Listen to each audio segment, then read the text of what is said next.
My name is Alden Nielsen. Wait. My name is Alden Nielsen, and the first poem I'm going to read is the Petit Roja. The level-headed rose on its transparent stem, the infant bleeding inside the clear grape, the blood plum spinning in the sun, the owner nowhere in sight.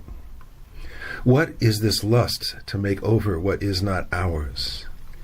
I've come here with my work to take place, to say of two limbs slicing through sky, robin, and have her dancing outside me. The weight on the branch of a good idea nesting there, balanced, or my own weight imagined between the limbs for good measure, hovering, tongue lowered into the bird's mouth. A breath on the wing that shows itself between teeth, an egg that breaks on the tongue, spilling some unsung thing down the throat. What motion means to the ground, loud with worms, I mean. Look, the trees are turning their heads. They think our hair makes us look sad. They think we take too much on ourselves. It is embarrassing. They throw nuts at us and burst into flame. The second poem I'd like to read is in both Spanish and English. Okay. The second poem I'd like to read is in both Spanish and English. And the Spanish translation is by my dear friend from La Argentina, Alicia Partnoy. Would you like to read that first?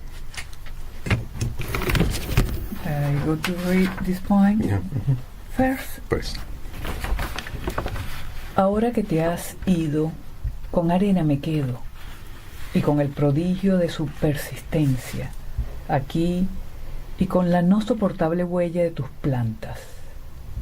Ahora que te has ido, mi vida me ha vuelto a arropar. Lo tuyo no es más allá, y aquí transportado, por algo que nunca habrá llevado mi nombre, brillando en la noche con cosas que dejarán tus manos, una vena palpitando bajo la cicatriz que dibujó tu lengua sobre mi ojo. Tu ensortijado cuerpo bullicioso de sones entre tus piernas, condensación de aire salado y de deseo.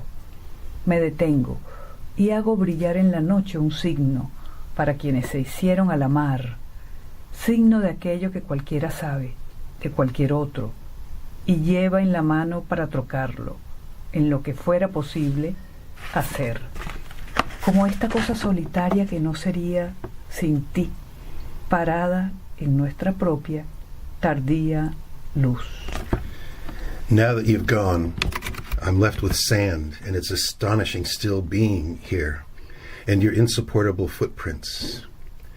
Now that you've gone, my life has wrapped back around me. You are over there, and here I am born by something that will never bear my name, shining in the night with things your hands have left. A vein beating beneath the scar your tongue has traced above my eye. Your body's curlicues allowed with sounds between your legs.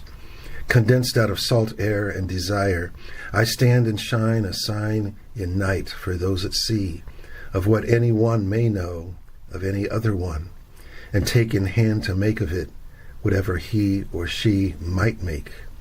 Like this solitary thing that would not be without you, standing in our own late light.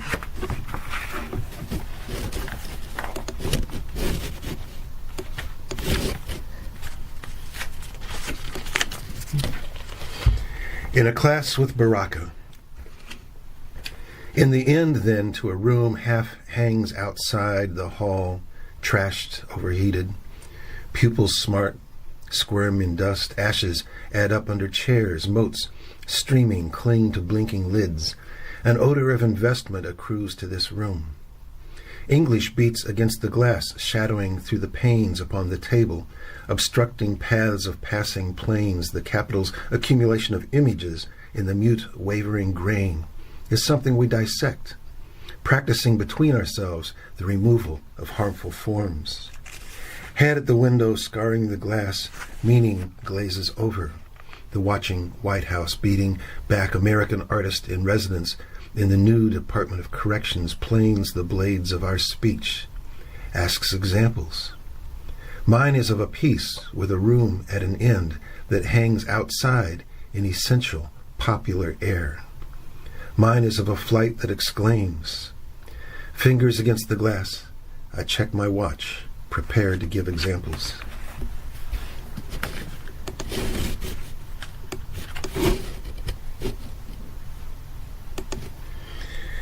This next poem is from a book called Mixage that was published in Spain with cover art by the Argentine artist Juan Tessi. Stained Glass Widow. A woman frequently mistaken for herself withdrew her hand from the edge of desertion. She had seen the irretrievable scuttling along the rim of the four-color problem, and wanting none of that, found none of that wanting. Outside, the crowd strained for a glimpse through the glass, some stain of her, some strain of simple presence falling across the frame, settled instead for standing closer together, imagining some saint to sustain their stares. The marriage of heaven and hell would have to wait. The divorce of faith from furtherance would have to pend the obvious absence of shadow from the temple wall. The moving writ was weighed and found unbalanced in the face of fact. The woman froze inside, suspended motionless between her window and her husband, who would not remove himself from the confessional.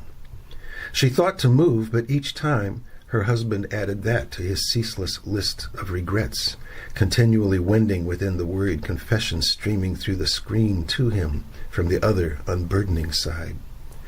The widow effaced itself before the window. The woman took herself for a wife.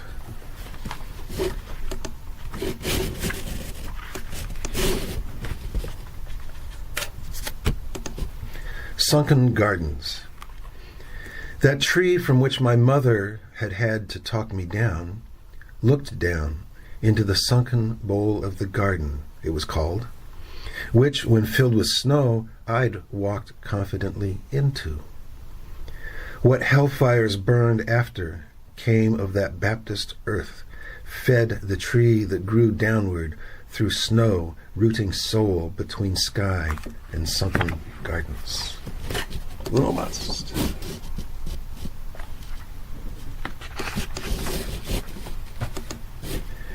A pendant for Anna. This sustaining air of relation, in this beholding, suffused with what light brought out of ourselves of mutual music, depends from the glance that passes between us. From deep heat of language floats a promise on air, an air stirred to melody, a form of never finishing. Thank you. Gracias.